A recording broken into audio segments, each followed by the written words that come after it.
In today's video, I'm going to teach you how to open Microsoft Outlook without an account. This might be useful if you need to access Outlook's calendar, task manager, or contacts without immediately tying it to an email. So, let's get started. First, you want to find a comfortable and quiet space where you can work on your computer. This will help you focus better on this quick task. Now go ahead and press the Windows key on your keyboard.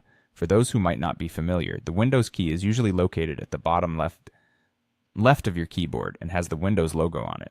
Pressing this key will open up the Start menu, which allows you to search through your applications easily. Once you have the Start menu open, type the word Outlook into the search bar.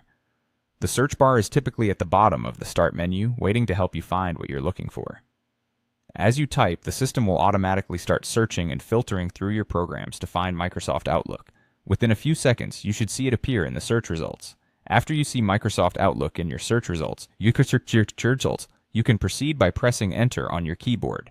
This action will launch the Outlook application on your computer. Give it a moment to load. Depending on your system's speed and current activity, it might take a second or two.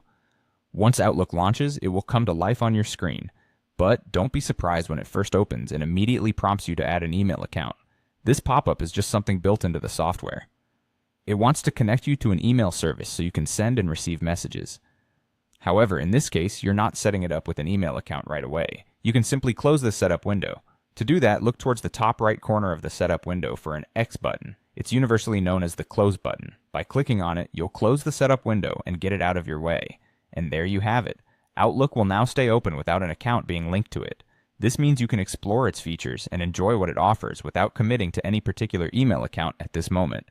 That's really all there is to it. You're now in a position to look around and use the other functions of Outlook, such as its calendar, notes, or any organizational tools you might need. Should you decide later on that you want to add an email account, you can always navigate to the settings to do so. But for now, enjoy using Outlook as a standalone application without any email account attached. I hope this guide was helpful, and thanks for watching.